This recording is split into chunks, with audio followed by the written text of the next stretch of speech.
bueno, una cosa que olvidé decirles es que voy a estar compartiendo otro link que va a ser especial para quien nos acompaña del grupo Reasonable Faith de América Latina. Entonces, en ese link solo las personas que pertenecen a este grupo van a poder acceder o colocar sus informaciones ahí. De resto, el link que dice sorteo, que voy a colocar este aquí nuevamente, sorteo, el link para participar en el sorteo son para las personas que no pertenecen al grupo, ¿no? de fe razonable. Correcto.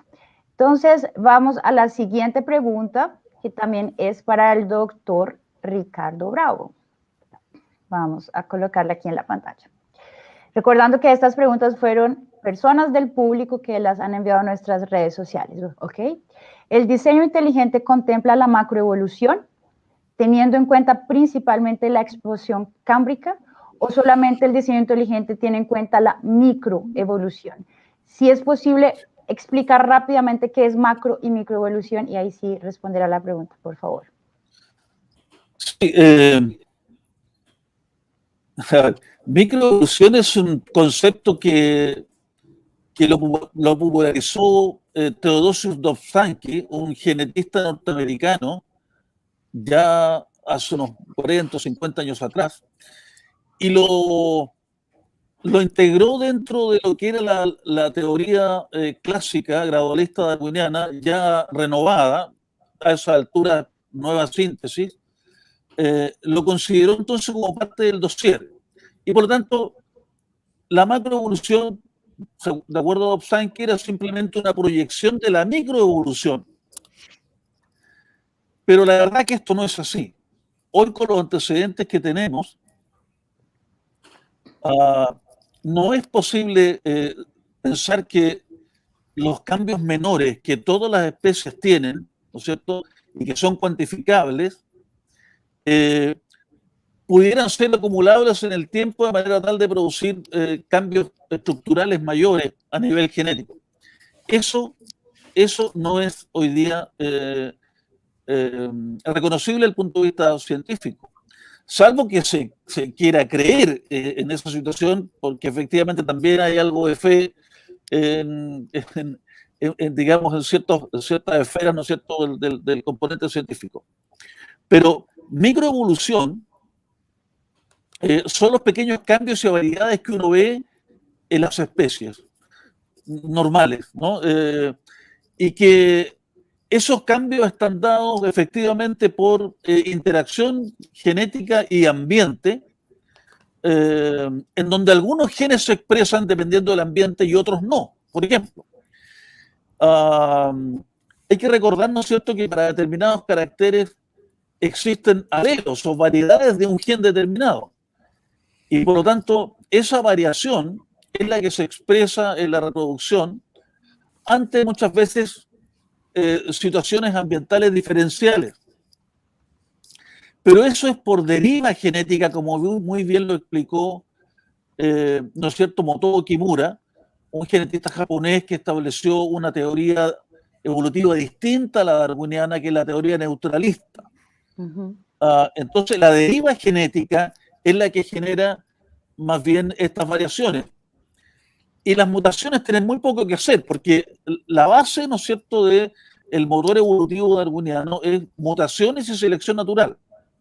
Pues bien, la microevolución, si la entendemos como las variaciones entre las poblaciones, ahí prácticamente la mutación casi no tiene nada que hacer, muy escasamente. Sí, la deriva es genética. Y por lo tanto, no son aplicables los principios. Y en ese sentido, no es extrapolable microevolución a macroevolución. No lo es. La macroevolución es cuando estamos pensando, por ejemplo, se hablaba ahí del Cámbrico, ¿no es cierto?, en la pregunta, la explosión del Cámbrico, en donde surgen planes morfológicos distintos.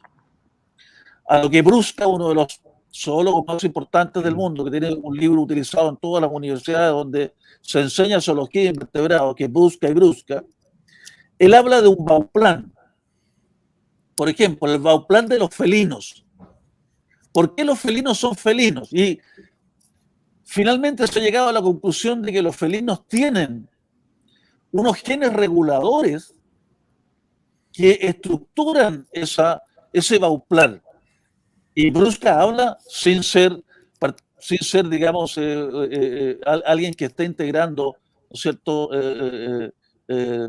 la teoría del diseño inteligente. Él habla de diseño en su libro.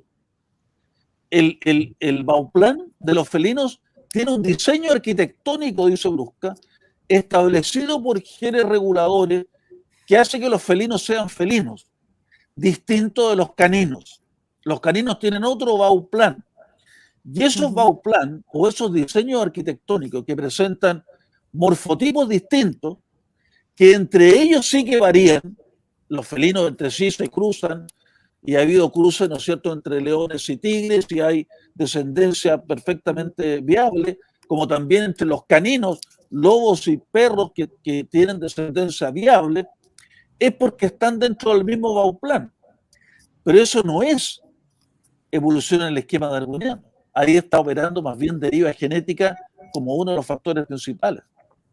Entonces, la macroevolución sería, ¿cómo explicamos el surgimiento de los distintos bauplan o de los distintos modelos corporales, planes corporales, felinos, caninos, equinos, etc.? Entonces, no son extrapolables un término con otro.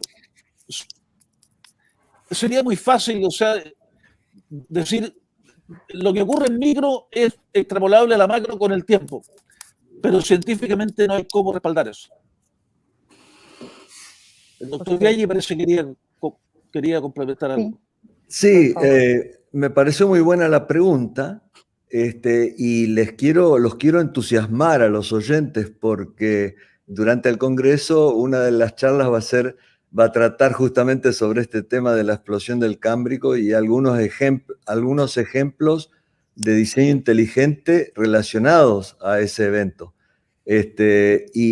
Pero justamente, como dijo el doctor Bravo, me parece que ese es él puso ejemplos perfectos sobre esos bauplanes, pero incluso en la explosión del Cámbrico el problema es mucho mayor porque los diferentes filos o tipos son categorías de organismos con diferencias mucho mayores todavía. O sea, ahí estamos hablando de vertebrados diferentes de otros invertebrados y otros organismos, y hay tantos diferentes filos que aparecen de golpe que el problema de la información para esos diferentes planes y tan diferentes, y eso lo podemos extender también a lo mejor a categorías un poco inferiores, porque órdenes y familias hay muchísimas más que aparecen todas de golpe con planes corporales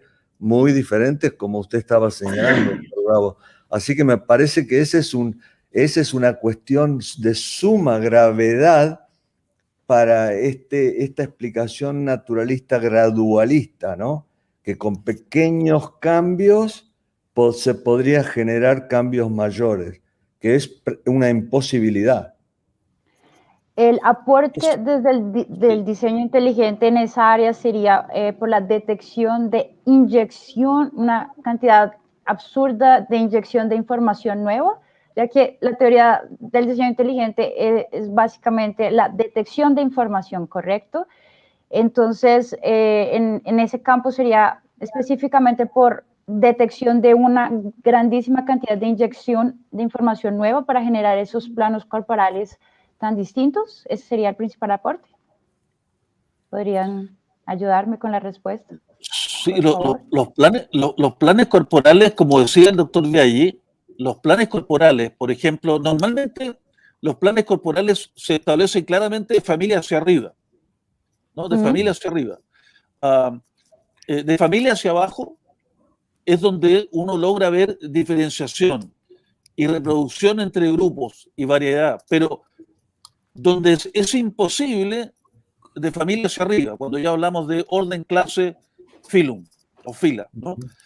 No hay cómo. Y entonces el tema está en que la diferenciación entre fila, clase, orden es tan enormes desde el punto de vista de los genes reguladores, porque ahí está el punto.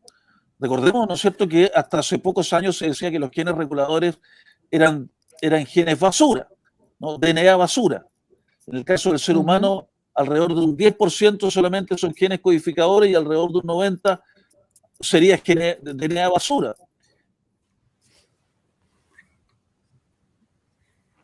Oh. Creo que se cayó la conexión del doctor Bravo. Vamos a esperar un segundito.